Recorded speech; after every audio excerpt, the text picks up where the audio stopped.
Hai, shalom semuanya, apa kabar semuanya saudara? Selamat datang di YouTube channel Gideon Simanjuntak Amanda Zevanya.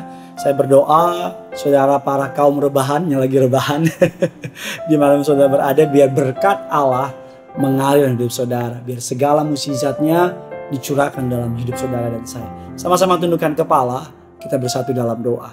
Bapak yang baik, Bapak yang kami sembah dalam nama Tuhan Yesus, kami mau siapkan hati kami sambut kebenaran firman Tuhan. Pakai hamba-Mu jadi saluran berkat, lebih perkataannya diurapi dari surga. Setiap kata kalimat yang keluar, nama Yesus saja dipermuliakan. Hamba berdoa, siapa yang menyaksikan acara ini, setiap mereka pasti diberkati Tuhan. Di dalam nama Tuhan Yesus, setiap kita yang siap diberkati, sama-sama kita katakan, amin. Hari kita akan membahas sebuah tema yang menarik, adalah toxic relationship atau hubungan, bahasa gampangnya tuh hubungan beracun ya saudara ya. Artinya memasuki sebuah hubungan yang menurut arti secara gampangnya hubungan yang cenderung menghancurkan satu sama lain.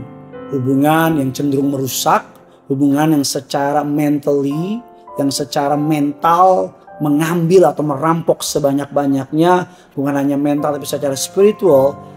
Dan hubungan tersebut lebih didominasi oleh yang namanya insecure, saling menuntut, saling menyalahkan, bahkan mungkin saling merusak. Salah satu cirinya adalah dari toxic relationship adalah kurangnya rasa percaya diri satu dengan yang lain. Mereka kehilangan rasa percaya diri, mereka menuntut percaya diri dari satu dengan yang lain, sering merasa dikekang. Yang paling sering terkenal adalah kemana-mana harus izin pada bukan orang tuanya. Mau motong rambut harus izin, mau makan harus izin, bahkan napas saja kalau perlu harus izin saudara. Berikutnya juga depresi. Saya mau bilang sama saudara, kalau saudara masih berpacaran dan kalau pacaran udah dibikin stres, lebih baik putus aja. Karena dalam sebuah pacaran ada sebuah masa penjajakan, masa sebuah pengenalan satu dengan yang lain. Dan justru hubungan yang toksik ini hanya menghancurkan. Nah kalau sebaliknya kan hubungan yang healthy relationship adalah hubungan yang membuat kita makin dekat sama Tuhan. Adalah hubungan yang membuat saudara dan saya makin nempel sama Tuhan. Hubungan yang menumbuhkan nilai-nilai diri kita, karakter kita, dan mengeluarkan yang terbaik dari kita. Maka kita akan belajar pada hari ini bagaimana caranya saudara dan saya yang sudah masuk dalam sebuah hubungan toxic relationship. Saya nggak ngomong soal putusin ya, karena harus diputusin, itu udah pasti saudara. Tapi yang mau saya bahas adalah bagaimana saudara dan saya bisa keluar dari hubungan tersebut, pulih dari hubungan tersebut. Yang pertama kita katakan Yakobus 4 ayat yang ke-8, mendekatlah kepada Tuhan, Dia akan mendekat kepada engkau. Firman Allah mengatakan untuk pulih dari sebuah hubungan yang telah menghancurkan kita, nggak lain nggak bukan dengan mendekat kepada Tuhan. Karena saya percaya yang dapat memulihkan hati kita adalah authorized dealernya. Kalau HP saya rusak, saya harus kembali ke dealer HP saya. Kalau mobil saya rusak, saya akan kembali ke dealer HP saya. Karena yang tahu yang terbaik untuk HP saya ada yang menciptakan HP saya. Yang tahu yang terbaik untuk mobil saya ada yang menciptakan mobil saya. Yang tahu bagaimana memperbaiki diri saya adalah Tuhan yang menciptakan saya. Bagaimana caranya pulih? Kak, saya bisa sakiti, saya bisa kecewakan. Kak, saya kehilangan kepercayaan terhadap pria. Karena pria begini. Saya kehilangan kepercayaan kepada wanita karena wanita begini. Pak, saya habis di-abuse habis-habisan oleh pasangan saya. Mendekat sama Tuhan. Tidak ada orang yang terlalu rusak yang Tuhan gak bisa pulihkan. Tidak ada orang yang terlalu hancur yang Tuhan gak bisa selamatkan.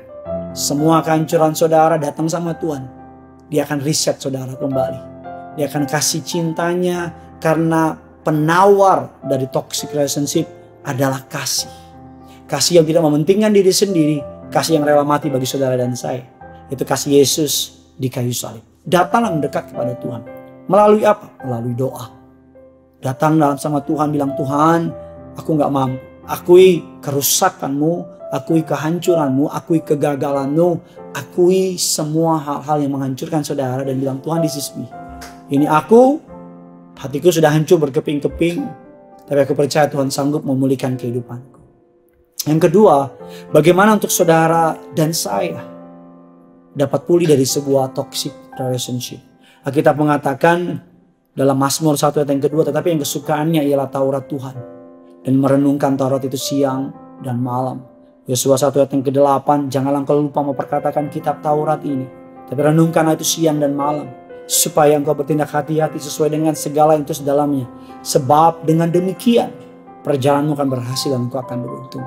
Ketika kita open our Bible, read our Bible, kita menemukan bahwa yang punya surga mengasihi kita. Kita menemukan ada rancangan yang indah, ada kasih yang luar biasa, ada pengampunan yang tersedia. Ketika kita membuka firman, kita mengenal diri kita lebih dalam lagi. Kita bukan berdasarkan kata mantan kita bukan berdasarkan kata orang sekitar kita berdasarkan apa yang Tuhan katakan di kayu salib. Apa yang Tuhan katakan di firman Tuhan.